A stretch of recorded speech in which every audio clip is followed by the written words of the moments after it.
तलहटी में समस्त संकीर्णताएं तिरोहित हो जाती है, कैसे भैया जी समझाने?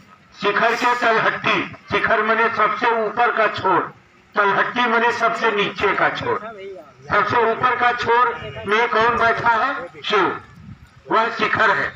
वही सृष्टि का पिता है, परमात्मा है, ईश्वर है, महेश्वर है, खुदा है, अल्लाह है, गॉड है, सब कुछ वही है। नाम अलग है लेकिन सत्ता एक है, जिसको कहा जाता है सबका मालिक एक है। वही एक मालिक जो है, वही ईश्वर, वही परमात्मा, वह शिखर पर बैठा है। और उसी शिखर पर बैठे शिव ने इच्छा किया कि साकार जगत बनाएंगे, संसार बनाएंगे, ये जगत बनाएंगे।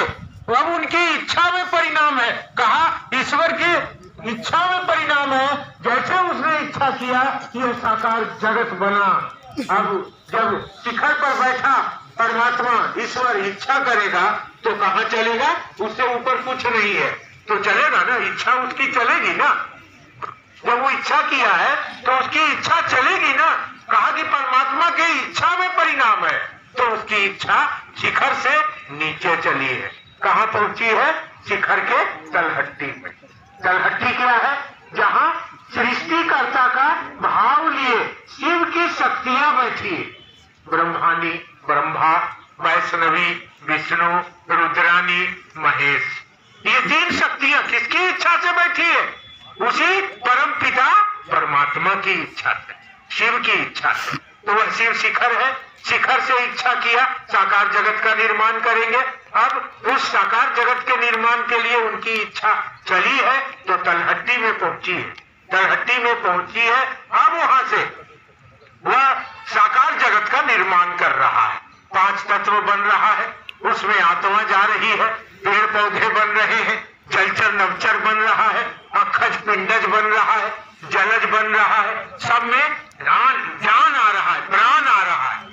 ऐसे देखते होंगे किसी को जन्म लिया तो मरा हुआ बच्चा जन्म लिया, उसमें प्राण नहीं है, आत्मा नहीं है, इसीलिए मरा हुआ है। जिसमें आत्मा है, प्राण है, उसमें वो अब चलेगा, बोलेगा। जैसे बड़े गुरु भाई ने कहा कि जब मैंने जन्म लिया तो मैं रोया नहीं था। आमूमन क्या होता है, जब आदमी जन्म लेता है तो रोता है, उसी से पहचान होता है कि बच्चा जिंदा है। अगर रोया नहीं तो डॉक्टर मार उड़ के उसको रोवाता है। इसीलिए कहा जाता है कि आदमी जब जन्मता है तो रोते आता है, और जब आदमी मरता है तो मरने के समय भी वह रोता रहता है कि मेरा बेटवा छूट जाएगा, मेरी मेहरारू छूट जाएगी, पैसवा छूट जाएगा, गड़िया छूट जाएगा। अरे तुम रोते जन्म लेते हो और रोते इस दुनिया से जाते हो। इस दुनिया में सुख कहाँ खोजते हो? यह दुनिया जो है तलहट्टी से नीचे है। जहाँ हम आप हैं अभी तलहट्टी से नीचे है। यहाँ क्या है? ईर्ष्या, क्रोध, लोभ, अहंकार, घृणा, तरह तरह के नाना प्रकार का व्याभिचार, मन में जगत के भाव, लोभ, घृणा, हिंसा, हत्या। अपना बेटा मेरा अनपढ़ रह गया लेकिन बगलवा वाला का बेटा को नौकरी लग गया मास्टरवा में, तो उसको कह रहा है कि बेटवा की नौकरी कैसे लग गया? साला ये मरा कहा नहीं, ये उधिया कहा नहीं गया, अपना नहीं देख रहा। जलन इस तरह है कि लोग दूसरों का देखता है, दूसरा का घर बन गया। ये ईर्ष्या में फंसे हैं, जलन में फंसे हैं। यह भाव कहाँ है? तलहट्टी के नीचे है। तो हम लोग अभी कहाँ है? तलहट्टी से नीचे।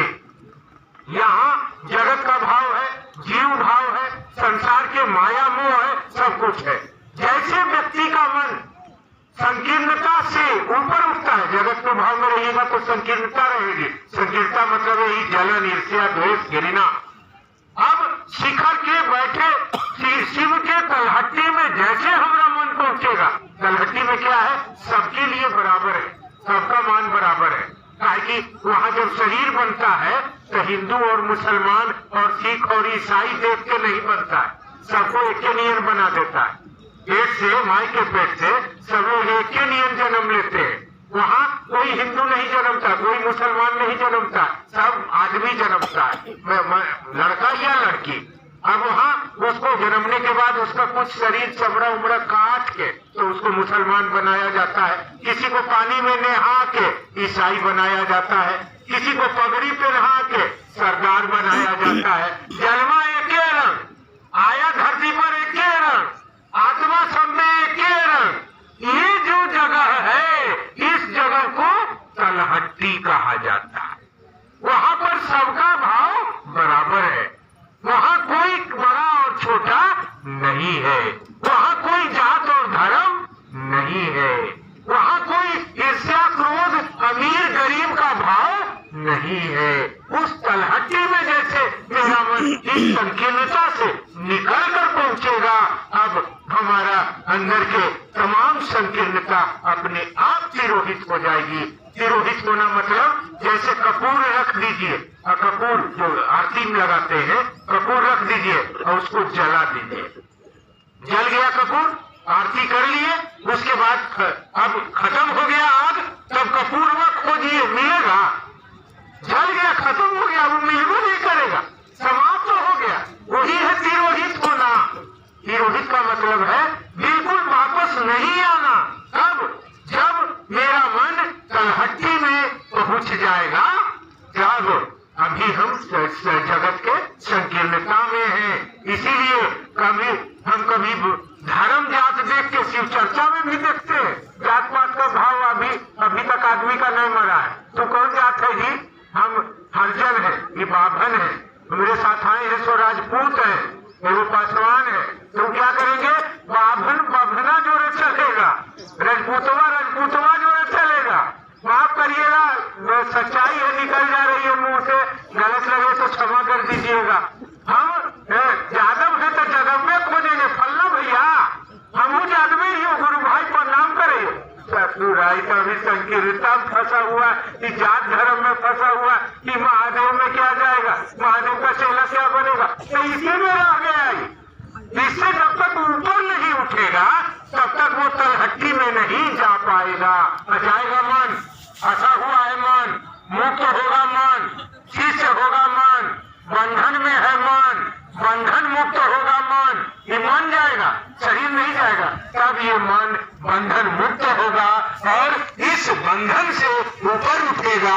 जिस दिन तलहट्टी में चल जाएगा उस दिन सबके लिए प्रेम होगा, उस दिन सबको ये प्रेम होगा, उस दिन कोई जात पात नहीं होगा, उस दिन सब गुरु भाई बहन होगा। इस मामला में हम लोग से आगे गुरु बहिनियन सब है, बढ़िया। मैंने देखते हैं बगल बगल में बैठा देती है सबको, कभी नहीं पूछती है कि कौन जात है, कभी नहीं खुशी गुरु बहन। हम भी दिन रात शिव चच्चन महादेव के दया से कोई गुरु बहन किसी से नहीं पूछती है कि खीर खा के आला है कि हलवा खा के आला है, कि मुर्गा खा के आला है कि मुर्गा खा के आला है। आवा दीदी, आवा बैठा, महादेव के चच्चा बैठा, दीदी महादेव के दया है। मैंने यही प्रेम शिष्य में होगा, तब ये संकीर्णता से ऊपर जाएगा और तलहट्टी में जैसे पहुंचेगा वहां तो समभाव है, वहां तो सबका प्रेम है, वहां तो सबके लिए अपनापन है। उस भाव में व्यक्ति का मन चला जाएगा और वह व्यक्ति संकीर्णता उसकी खत्म हो जाएगी, तिरोहित हो जाएगा और तलहट्टी से अब धीरे धीरे महादेव की दया साहब दीदी के आशीर्वाद से वो शिखर तक पहुंचेगा, शिखर की ओर बढ़ पाएगा। इसीलिए कहा गया है, बड़े गुरु भाई ने लिखा है कि संकीर्णता से तलहट्टी तक और तलहट्टी से शिखर तक चलने का रास्ता है। इस रास्ते पर अपने मन के गति से आपको चलना है। अगर आप चल सकते हैं तो चलिए, निकल सकते हैं तो चलिए।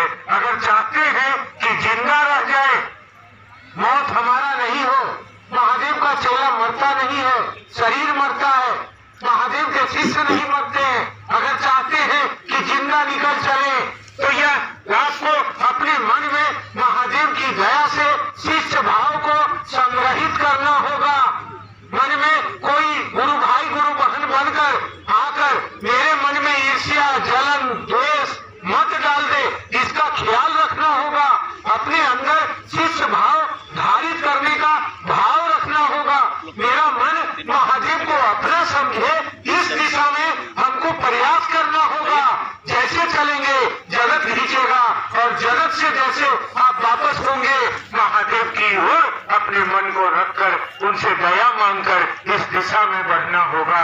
भाई बहन, आपने मुझको बुलाया, आप भी आए इस संघ में। साहब दीदी के आशीर्वाद से छना के बच के जो लोग निकल के आए, बहुत बड़ी दया होगी। महादेव क्योंकि साहब दीदी का जो आप आए, हम लोगों को बुलाया शिव चर्चा में, आप से मिलकर अच्छा लगा।